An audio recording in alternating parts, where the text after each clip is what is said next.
araw po sa inyong lahat. Ngayon po ay ika-27 Sunday sa karaniwang panahon, linggo ng mga katutubong Pilipino. Ang punong tagapagdiwang ay si Father Jerome Marquez, SVD. Makiisa po tayong lahat sa Mission Mass.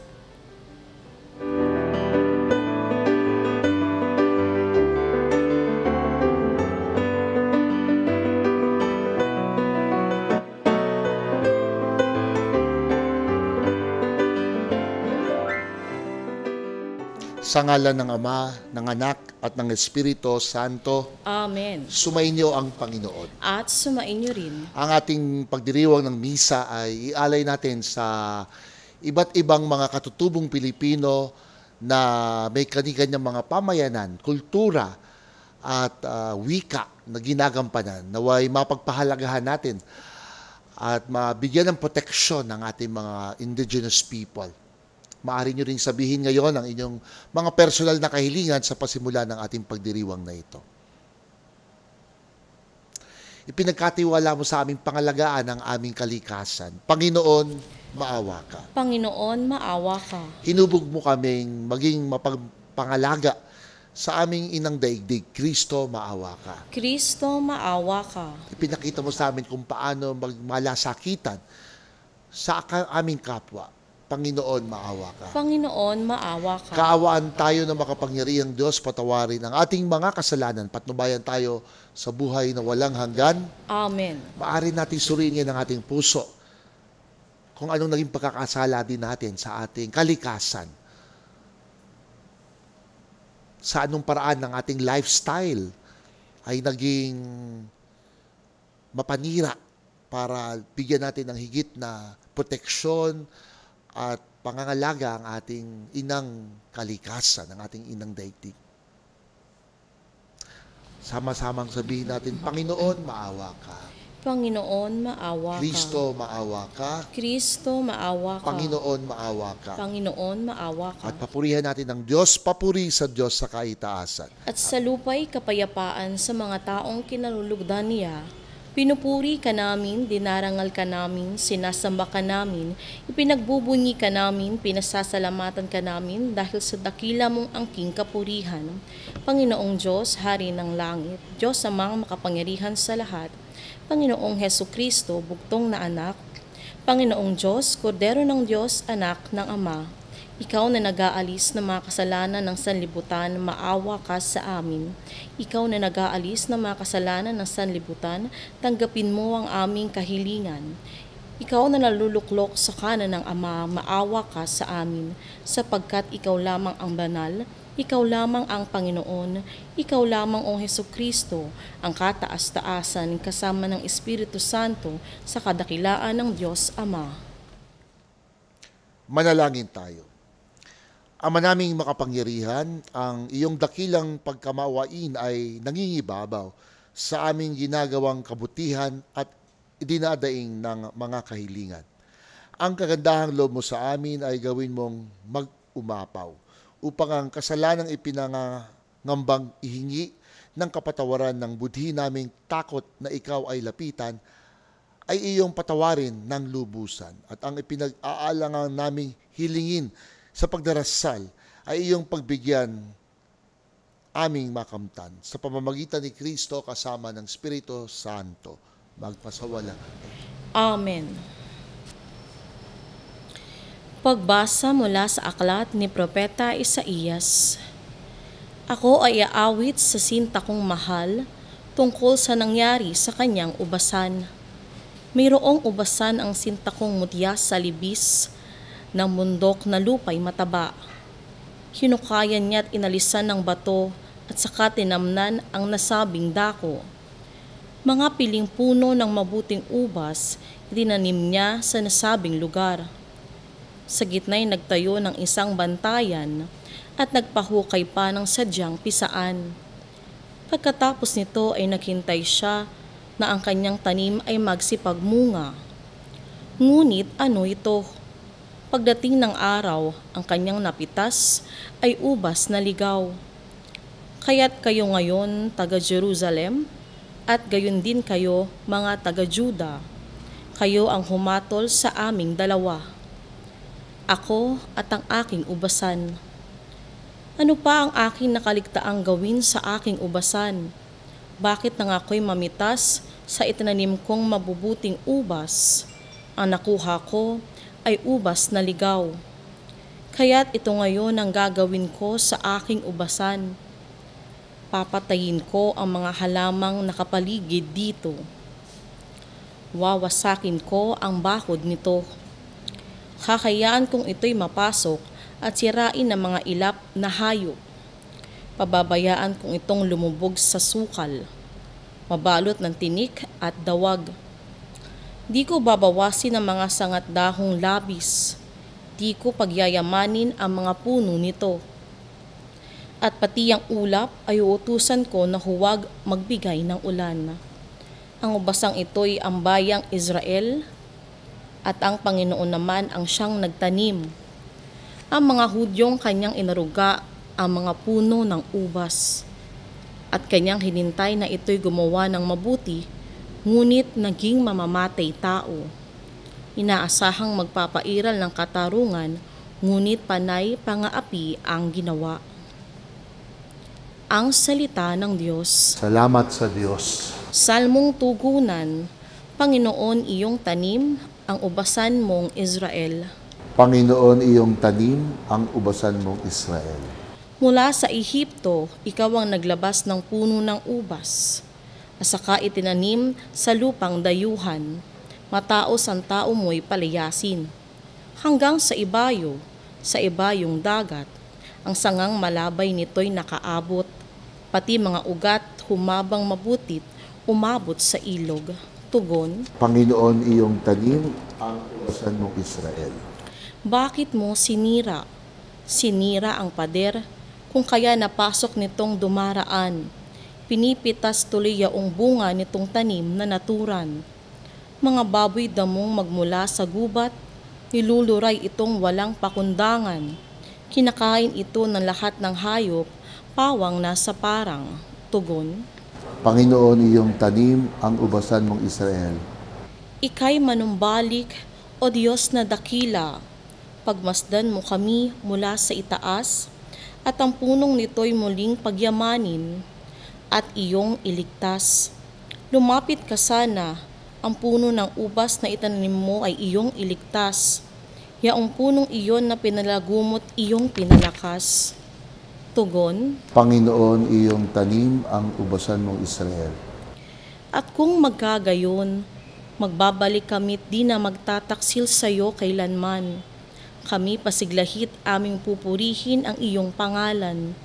Kami ay ibalik, Panginoong Diyos, at ipadamo mo ang iyong pagmamahal. Iligtas mo kami, at sa iyong sinag kami ay tanglawan. Tugon, Panginoon, iyong tanim, ubasan mong Israel. Ikalawang pagbasa mula sa sulat ni Apostol San Pablo sa mga taga-Filipos. Mga kapatid, huwag kayong mabalisa tungkol sa anumang bagay. Sa halip ay hingin niyo sa Diyos ang lahat ng iyong kailangan sa pamamagitan ng panalangin may pasasalamat. At ang di malirip na kapayapaan ng Diyos ang mag-iingat sa inyong puso at pag-iisip sa pamamagitan ni Kristo Jesus. Sa wakas, mga kapatid, dapat maging laman ng inyong isip ang mga bagay na karapat-dapat at kapuri-puri. Mga bagay na totoo, marangal, matuwid, malinis, kaibig-ibig at kagalang-galang.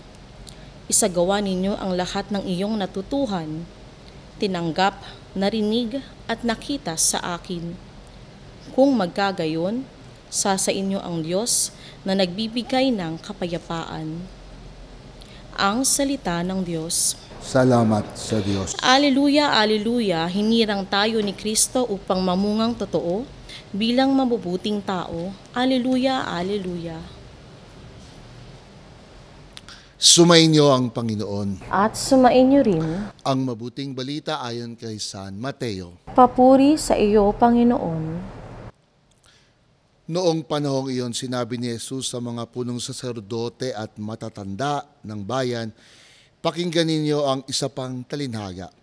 May isang taong nagtanim ng ubas sa kanyang bukid at ito'y binakuran niya. Gumawa siya roon ng pisaan ng ubas at nagtayo ng isang mataas na bantayan. Pagkatapos, kanyang iniwan sa mga kasama ang ubasan at siya'y nagtungo sa ibang lupain. Nang dumating ang panahon ng pitasan, pinapunta ng may-ari ng ubasan ang kanyang mga alipin upang kunin sa mga kasama ang kanyang kaparte. Ngunit sinunggaban ng mga kasama ang mga alipin, binugbog nila ang isa, pinatay ang ikalawa at binato naman ang ikatlo. Pinapunta uli ng may-ari ang mas maraming alipin, ngunit gayon din ang ginawa ng mga kasama sa mga ito. Saka huli-huli ay pinapunta niya ang kanyang anak na lalaki, igagalang nila ang aking anak, wika niya sa sarili. Ngunit nang makita ng mga kasama ang anak, sila'y nag-usap-usapan. Ito ang tagapagmana. Hali kayo, patayin natin nang mapasa atin ang kanyang mamanahin. Kaya't siya'y sinunggaban nila, inilabas sa ubasan at pinatay. Pagbalik ng may-ari ng ubasan, ano kaya ang gagawin niya sa mga kasamang iyon? Sumagot sila, lilipulin niya ang mga buhong na iyon at paalagaan ang ubasan sa ibang kasama na magbibigay sa kanya ng kaparte sa panahon ng pamimitas. Tinanong sila ni Jesus, hindi pa ba ninyo nababasa ang talatang ito sa kasulatan? Ang batong itinakwil ng mga tagapagtayo ng bahay ang siya naging batong panulukan. Ginawa ito ng Panginoon at ito'y kahanga-hanga. Kaya nga, sinasabi ko sa inyo, hindi na kayo ang paghaharian ng Diyos, kundi ang bansang maglilingkod sa Kanya ng tapat. Mga kapatid, ang mabuting balita ng ating kaligtasan. Pinupuri ka namin, Panginoong Hesu Kristo. Welcome po rito sa ating Mission Mass. Alam niyo, sa mga nakaraang araw ay tag-ulan. At habang tag-ulan dito sa Pilipinas ay tagbaha din naman sa iba't ibang lugar. Hindi lang dahil sa napakabilis at yung volume ng ulan, kundi lumutang din yung mga basura. Ibig sabihin, talagang hindi pa nakokorek ng sambayan ng Pilipino ang pamamahala ng waste, ng kanyang dumi, no? Halos kalat at halos salahula. Napakasakit sabihin na ang laki pa ng kailangan nating pagtulungan para sa tamang pamamahala sapagkat may epekto pala ang ating pagiging salahula sa ating pamumuhay. At mas tinatamaan ang mga mahihirap kapag ganitong bumabaha. Kapag ganitong nagiging pangit ang epekto sa kalikasan, ang buwelta pa ay dun sa mas mahihirap. Kaya itong Ebanghelyo, Matthew 21, verse 33 to 43, may mensaheng tugma, hindi lamang sa paghahari ng Diyos, kundi tugma sa kalagayan ng buhay natin ngayon. Pansinin ninyo, doon sa Ebanghelyo, yung may-ari ng ubasan ang nagtanim ng ubas, naglagay ng wall to protect it, naglagay ng pisaan ng ubas, at nagtayo ng mataas na bantayan to protect and guard. At nang maayos na ang kanyang ubasan, hindi siya'y umalis at ipinagkatiwala niya sa mga kasama, tenants. So, nang hawak na ito ng mga kasama, ng panahon na ng pagpipitas, nagsugo na ang may-ari ng kukuning bahagi ng kanyang bunga, pero pinagkait ito ng mga kasama. Naging greedy na sila. Ayaw nilang bahaginan yung mga isinugo para kunin ang parte. Bagkus, sinaktan, pinatay, pati ang anak ng may-ari. Anong mensahe ang pwede nating namnamin sa Ebanghelyong ito? Una, yung image nung may-ari ng ubasan. Parang ito ang Diyos. Siya ang naglikha, siya ang gumawa, nag-set up ng mundong ito, ng kalikasan at daigdig, at ito'y ibinigay niya sa kasama. Tayo ang mga kasama. Tayo mga stewards. Pero ang lumikha at ang gumawa, hindi tayo. Ang may-ari ay ang Diyos. So everything that we have, created by God, at napakaganda ng kanyang intensyon na ito'y mamunga, pangalagaan, at pakinabangan ng lahat. Kaya napakalaki rin pala nung kagustuhan ng Diyos na whatever He has created, He meant it to be shared by all. At diyan ang laking dagok sa mundo dahil nakikita natin na ang mundo kung bakit may mahirap, may mayaman, hindi lahat nakapakikinabang. When in the intention of the Creator, ang kanyang nilikha ay para mapakinabangan ng lahat. Kaya siguro magandang tingnan muli natin, sino ang may-ari nito? Hindi kami, ang Diyos. Ano ang kanyang intensyon? Ito'y magbunga, mapangalagaan at mapakinabangan ng lahat. At dito sa Ebanghelyo, nakita natin na naging sakim at gahaman ang mga kasama. They only wanted it for themselves, not even for the owner, not even for the others. At yun siguro yung hamon sa mga tao, na tayo pala'y tagapangalaga lang, to supervise it well, to manage it well, and that the produce may be shared also well by all. At dito natin hinahamon ng ating sarili sa pangangalaga sa iisang tahanan, common home. At ang sabi dun sa encyclical ni Pope Francis, Laudato Si, ang pagpupuri sa pagkakaloob sa atin ng Diyos. Pero there's a calling for an ecological consciousness. Yung kamalayang nakatingin sa kalikasan para ito'y hilumin, para ito'y proteksyonan, at para ito'y pangalagaan. Bakit? Dahil kung ito'y pinagkatiwala sa henerasyon natin, yun kayang susunod na 50 years, 100 years, 200 years na lahi, meron pa kaya silang maaamoy na sariwang hangin?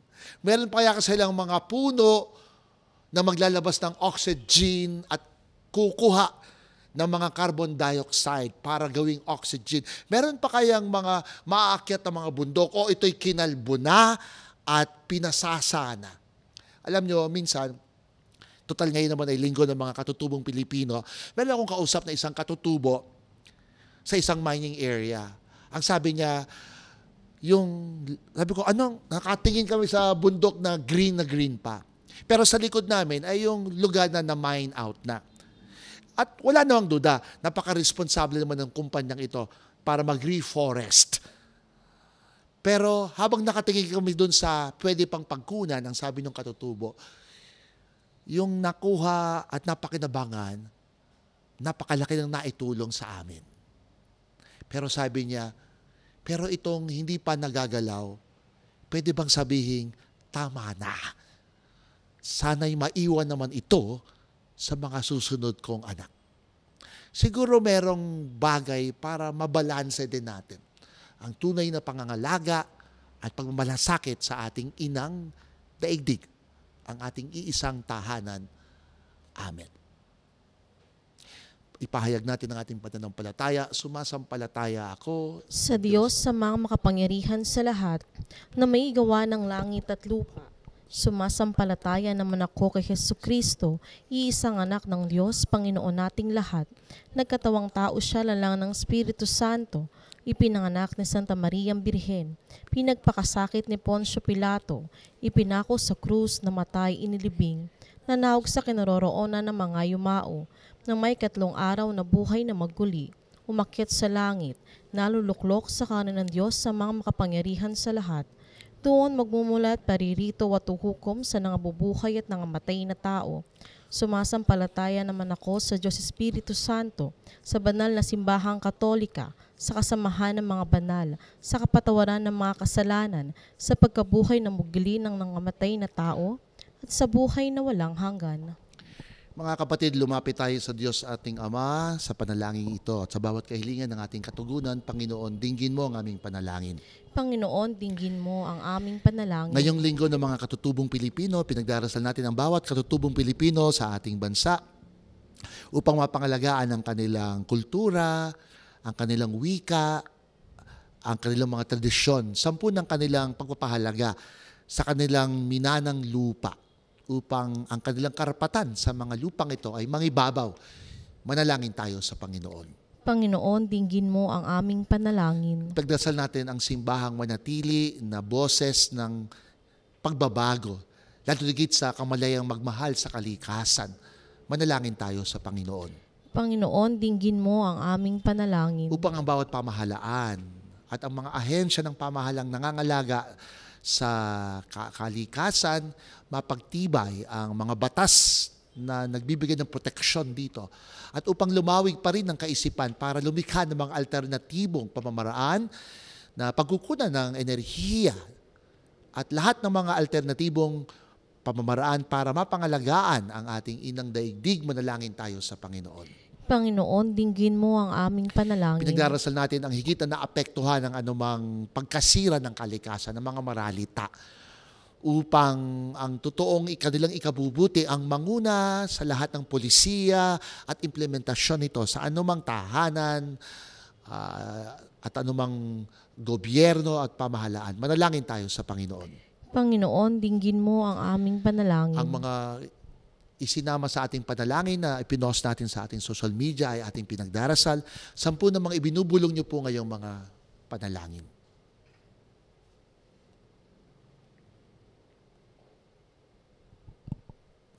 Diyos aming Ama, napakalaki ng iyong pagkakatiwala sa amin upang ang anumang iyong nilikha yung hayaan kaming mga laga at pamahalaan. Turuan mo ang aming isip at puso at ang aming pagiging kolektibong pagkilos upang makita ang tunay na kalooban mo. Hinihiling namin ito sa pamamagitan ni Kristo ang aming Panginoon. Amen.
Manalangin kayo ang ating hainay kalugdan ng Diyos, amang makapangyarihan sa lahat. Tanggapin nawa ng Panginoon itong paghahain sa iyong mga kamay, sa kapurihan niya at karangalan sa ating kapakinabangan at sa buong sambayanan niyang banal. Ama naming lumikha, tanggapin mo ang paghahain ng mga alay na iyong inihabilin at sa pagdiriwang na dapat naming ganapin. Ang kabanalan ng iyong pagliligtas naway sumaamin sa pamamagitan ni Kristo kasama ng Espiritu Santo magpasawalang hanggan. Amen. Sumainyo ang Panginoon. At sumainyo rin. Itaas sa Diyos puso't diwa. Tinaas na namin sa Panginoon. Pasalamatan natin, Panginoong ating Diyos. Pat na siya ay pasalamatan. Maaari ba nating ibulong ang ating pasasalamat sa Diyos sa anumang pagpapala niya sa atin bilang bahagi ng kalikasan, sa mundo na kanyang nilikha na pinagkatiwala sa atin? Anong biyaya ng mundong ito? Ang ating tinatamasa, hangin, araw, mga puno, tubig, pamilya ng mga sangnilikha. Ang ngayon ay isinasama natin sa pasasalamat na ito. Amang makapangyarihan, marapat ni kay aming pasalamatan sa pamamagitan ni Kristo ang aming Panginoon. Lubhang nabagabag ang kanyang loob sa pagkakamali ng tao sa sansinukob. Kaya't minabuti niyang siya'y ipanganak ng birheng bukod mong pinagpala sa babaeng lahat. Sa labi ng imbing kamatayan, kami ay inagaw ng namatay mong anak. Sa pagkabuhay niya kami kanyang binuhay, upang kaugnayan namin sa iyo'y huwag magwakas.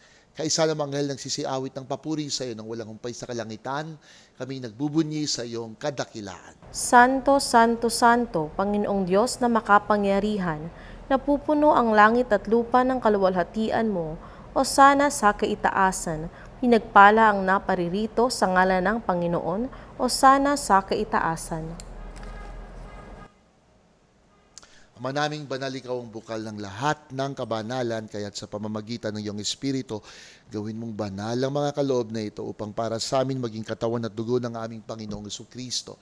Noong gabi bago siya ipagkanulo, kinuha niya ang tinapay, nagpasalamat sa iyo, Ama, at nagpuri. Pinaghati-hati iyon, inabot sa kanyang mga alagad at winika. Tanggapin ninyong lahat ito at kanin, ito ang aking katawang ihahandog para sa inyo.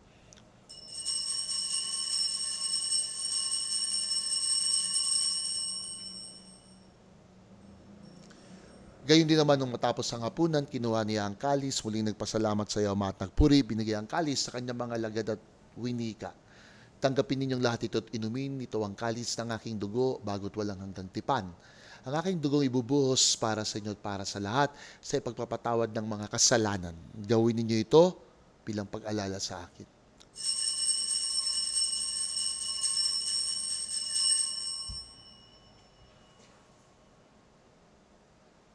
Ipagbunyi natin ang misteryo ng pananampalataya. Si Kristo'y namatay, si Kristo'y nabuhay, si Kristo'y babalik sa wakas ng panahon. Ama, ginagawa namin ngayon ang pag-alala sa pagkamatay at muling pagkabuhay ng iyong anak. Kahit inialay namin sa iyo ang tinapay nagbibigay buhay at ang kalis na nagkakaloob ng kaligtasan. Kami nagpapasalamat, ginawa mo kaming marapat tumayo sa harap mo upang maglingkod sa iyo. Samo namin, kami magsasalo-salo sa katawan at dugo ni Kristo, mabuklod sa pagkakaisa, kaysa ng banal na Espiritu. Ama, lingapin mo yung simbahang laganap sa buong daigdig. Puspusin mo kami sa pag-ibig kaysa ng aming Santo Papa, si Pope Francis, ng aming Obispo at ng Tanang Kaparian. Alalahanin mo ni mga kapatid naming namatay. May pag-asang sila'y muling mabubuhay. Lahat ng mga pumanaw, kasama si Nenita at Chodoro. Maawa ka sa aming lahat. Gawin mo kaming marapat pumasok sa buhay na walang wakas. Kasama ni Maria, Birheng Ina ng Diyos, ng mga apostol, mga banal, si St. Arnold Johnson, na tumupad sa iyong kalooban upang magpuri sa iyo, alang-alang kay Kristo ang anak mo. Sa pamamagitan ni Kristo, kasama niya at sa Kanya, ang lahat ng parangal at papuri sa iyo, Diyos sa mga makapangyarihan, kasama ng Espiritu Santo, magpasawalang hanggan.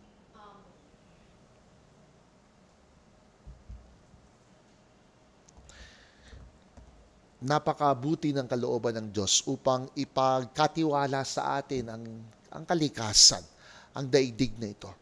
Sa pusong nagpapasalamat, ating sambitin. Ama namin, sumasalangit ka, sambahin ang ngalan mo, mapasa amin ang kaharian mo, sundin ang loob mo dito sa lupa para nang sa langit. Bigyan mo kami ng aming kakanin sa araw-araw.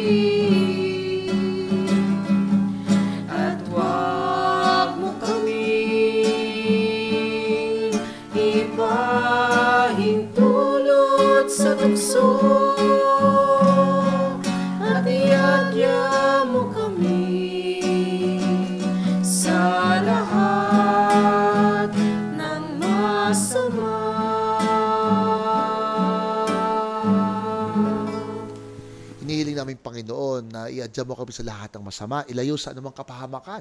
Samantalang aming pinanabikan ang dakilang araw ng pagpapahayag ng tagapagligtas naming si Hesu Kristo. Sapagkat sa iyo ang kaharian at nakapangyarihan at ang kapurihan magpakailanman. Panginoon, sinabi mo sa iyong mga apostol, kapayapaan iniiwan ko sa inyo, ang aking kapayapaan ibinibigay ko sa inyo. Panginoon, tunghayan mo ang aming pananampalataya, wag ang aming mga pagkakasala. Pagkalooban kami ng kapayapaan sa iyong kapanahunan na bubuhay at naghahari, magpasawalang hanggan. Ang kapayapaan ng Panginoon, sumain niyo pong lahat. At sumain niyo rin Magbutihan tayo. Peace be with you. Kordero ng Diyos, na nag-aalis ng mga kasalanan ng sanlibutan, maawa ka sa amin. Kordero ng Diyos na nag-aalis ng mga kasalanan ng sanlibutan, maawa ka sa amin. Kordero ng Diyos na nag-aalis ng mga kasalanan ng sanlibutan, ipagkaloob mo sa amin ang kapayapaan. narito ang ating Diyos na pinupuri sapagkat siya ang nagkatiwala sa ating pangalagaan ang ating inang kalikasan, ang ating inang daigdig. Mapapala ng tinatawag sa kanyang piging.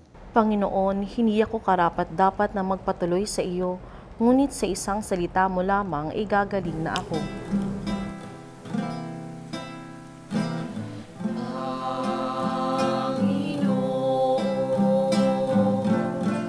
Turuan mo akong maging bukas palad.